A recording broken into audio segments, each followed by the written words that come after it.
Dipesh, in fact, I want to understand, it has become almost a fancy trend कि, startup के बारे में, I mean, everybody wants to launch a startup. It's not so easy, and everybody knows your story. लेकिन from employment point of view, और देश को अगर आगे बढ़ाना है, तो we need to create enough jobs. उसके लिए it is very critical that we create a very conducive environment for entrepreneurship. और उसमें startups का एक बहुत बड़ा role है. So what is your take? Are we doing enough? So I'll tell you this, 2013 is when I started OYO, 2013 and 2014 early. So I was 19 years old, barely out of high school, with a dream that I will build a company. Everybody around me, जितने लोग थे, दोस्त कह लो, रिश्तेदार तो of course, पड़ोसी तो मतलब कोई सवाल ही नहीं है, सबने मुझे कन्विंस किया कि क्यों ये 100% फेल होने वाला है और क्यों जो दूसरे पड़ोसी हैं उनके बच्चे आपसे आगे निकल जाएंगे. बड़ी स्टैंडर्ड ऐसा होता ही था. अब मैं आपको 10 साल में बताता हूं तस्वीर कैसे बदली. इन 10 years आप किसी यूनिवर्सिटी चले जाएं इंडिया में. I have not gone into a single, and I go to academia very often. it is impossible to not find an accelerator or an incubator in one of those places.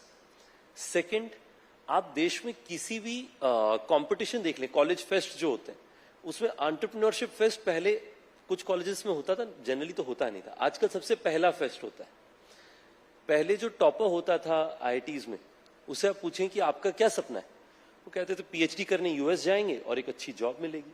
आजकल 1 से लेकर के 50 AIR तक आप बात कर लीजिए, सब एंटरप्रेन्योर बनना चाहते हैं. 1 से 50 in line, there is no मतलब कॉम्प्रोमाइज नहीं है उसमें कि 26 वाले का मन अलग है.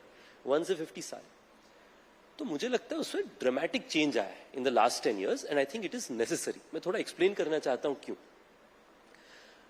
आप लोग में से काफी लोगों ने सुना होगा कि यूएस में एक समय सिविल वॉर था. मैं हिस्ट्री का बड़ा इंटरेस्ट रखता हूं हिस्ट्री में. तो एक समय यूएस सिविल वॉर ड्रिवन था, देश में बड़ी तंगी थी वहां पर, और यूरोप दुनिया का सबसे डोमिनेंट इकोनॉमी हुआ करता था. राइट. अब उसके बाद में बदला कैसे, क्योंकि आज तो ये क्लियर है दुनिया का सबसे डोमिनेंट इकोनॉमी यूएस है. वो बदला कैसे?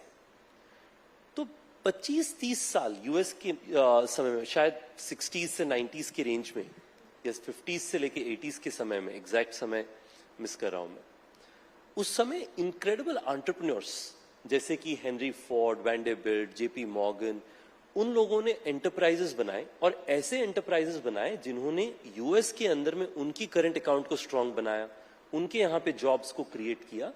और over the last 50 to 100 years, आज के दिन में जो इस जनरेशन में बच्चे पैदा हुए, उन्हें पता, वो सोच भी नहीं सकते कि यूरोप डोमिनेंट इकोनॉमी होता था.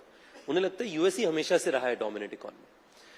तो एंटरप्रेन्योर्स का इतना बड़ा कंट्रीब्यूशन होता है किसी भी देश के इंपैक्ट के लिए. तो मुझे लगता है कि आज जो बच्चे विथ नो फैमिली बैकग्राउंड, मतलब जिनका कोई फैमिली में वेल्थ नहीं है, ना उनके घर में पैसा है, आज सिर्फ वो एक अच्छे आइडिया, एक बड़ा सपना और एक मेहनत करने की हिम्मत, idea, dream and ability to work hard, these are the only 3 things required if you want to create $1 billion company today. Money as a requirement doesn't exist because there are people willing to finance you. There is capital available for the India of tomorrow. So my perspective is, मैं इस साल shark tank में रहा हूं show में, वहां पे आप देखेंगे, एक अभी मैं बच्चे से मिला, सहरसा गांव से, बिहार से आया वो. उसके फादर जो हैं, फादर साहब बिहार रोडवेज में काम करते थे. वो खुद चपरासी थे एक ऑफिस में जहां पे कुछ सॉफ्टवेयर इंजीनियर्स काम करते थे. उन्होंने कंपनी, क्योंकि लोग रोडवेज को वहां पे रोड बेज करके बुलाते हैं, उन्होंने कंपनी का नाम बना दिया रोड बेज. Now he is running a $multi-million company. उसने वो जिस कंपनी में चपरासी था, वहां पे देखा कि बाकी लोग इंजीनियर, और इंजीनियर होने में इज्जत ज्यादा है, तो उसने सॉफ्टवेयर कोडिंग उनसे सेल्फ लर्न कर ली और उस पर कंपनी बना ली. ये मैं मतलब सपने की बात नहीं कह रहा, मैं मोटिवेट करने के लिए नहीं कह रहा. This is a reality that has happened today, और उस कंपनी में हमने इन्वेस्ट किया हुआ है. I hope that it will become even bigger in times to कम.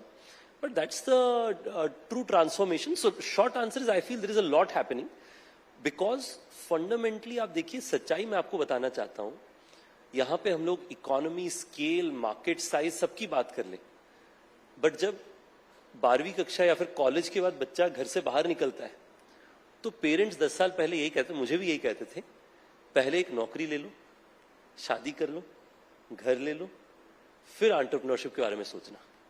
जितना भी मैक्रो अच्छा हो, these problems are still very very acute. I think that has improved in the last 10 years.